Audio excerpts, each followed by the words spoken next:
रामनगर में पंचायत चुनाव को लेकर कांग्रेस ने कसी कमर। पार्टी की विधानसभा प्रभारी ने ली कार्यकर्ताओं की बैठक।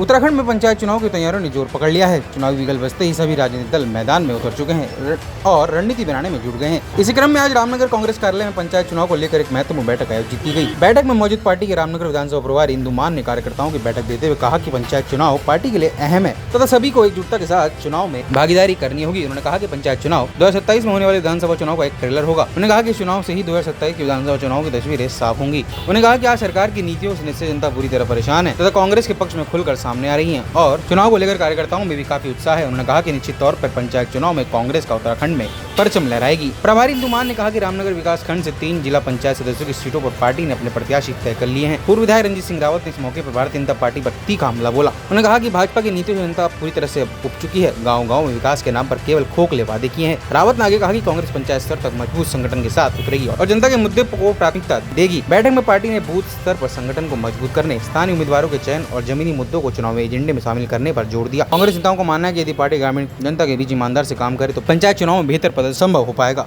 बेरोजगारी बहुत बड़ा मुद्दा है, महंगाई बहुत बड़ा मुद्दा है और जो आज सरकार ने एक छद्म राष्ट्रवाद खड़ा कर रखा था, उस राष्ट्रवाद की पोल खुल गई है। एक छोटी सी झड़प में हमारे 5 बड़े जहाज पाकिस्तान ने मार गिराए और सरकार ने जो है उसको छुपा करके रखा।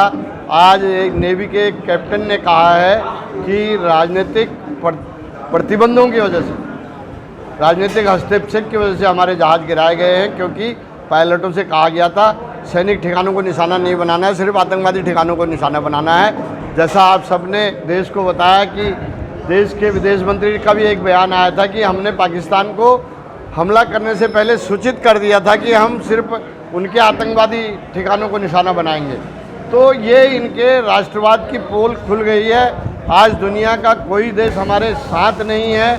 हम बेरोजगारी में हैं, हम भुखमरी की स्थिति में हैं, आर्थिक हालात हमारी ख़राब हो गई हैं। तो ये सारे मुद्दे हैं और जो हमारा भाईचारा था उसे इन्होंने हिंदू मुस्लिम के नाम पर जो है ख़त्म कर दिया है। तो ये सारे मुद्दे इस देश की पंचायतों के चुनाव में हम ले जाने जा रहे हैं। देखिए, ये त्रिस्तरीय पंचायती चुनाव बहुत ही महत्वपूर्ण चुनाव है लोकतंत्र के लिए। पहली बात तो ये जो सरकारें कराना ही नहीं चाहती थी, आप सभी जानते हैं कि वर्षों लेट कर देते हैं सारे इलेक्शन को, चाहे वो पालिका का चुनाव है या ग्राम पंचायत हो। फाइनली जब ये होने में आया है तो हमें इस बात की खुशी है कि हम चुनाव करा रहे हैं। जनता में बहुत उत्साह है इस बात के लिए, क्योंकि जनता जो है त्रस्त हो चुकी है भाजपा की नीतियों से। महंगाई बहुत ज़्यादा है और राष्ट्रीय स्तर पे जो परेशानियां हैं कि फ़ोन पे मतलब आज जो है बोलना गुनाह है। इतनी इस तरह की, जैसे कि हमारे राहुल गांधी जी हमारे नेता कहते हैं कि एक तरह से अघोषित तानाशाही चल रही है, तो वो उठा के अगर कहीं कोई घटना घटी है तो वो पुरानी घटनाओं को लेकर आएंगे जिसका आज के वर्तमान से कोई लेना देना नहीं। तो ये जो चुनाव है ये हमारे लिए बहुत महत्वपूर्ण है और आज हमने आगाज़ इसका किया है। हमें पूरी आशा है कि जो हमारे तीनों क्षेत्र पंचायत सदस्य हैं वो जीत कर आएंगे। हमने लगभग उनको सेलेक्ट कर लिया है और बीडीसी और प्रधानी चुनाव तो जो है स्वतंत्र हैं, मगर हमारी उन पे कांग्रेस मानसिकता वालों पे हम उनको चुनाव लड़ाएंगे और इसको जीत कर लाएंगे, क्योंकि हमारे लिए ट्रेलर है विधानसभा के चुनाव।